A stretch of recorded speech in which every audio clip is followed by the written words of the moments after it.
তোকে ওর মেয়েই ফেলবে। মেয়ে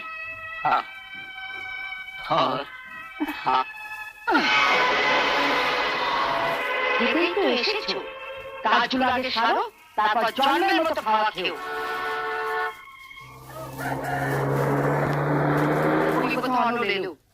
যাও, এই কাপড়টা ছেড়ে ফিটফাট হয়ে খোকার সামনে যাও। এই অবস্থায় খোকা দেখলে ভাবে আমরা তোমাকে খুব কষ্টে রেখেছি, শেষে ওর জীবনটাও জ্বলে পুড়ে খাক হয়ে যাবে। এসেছিস তো সবাইকে জ্বালাতে।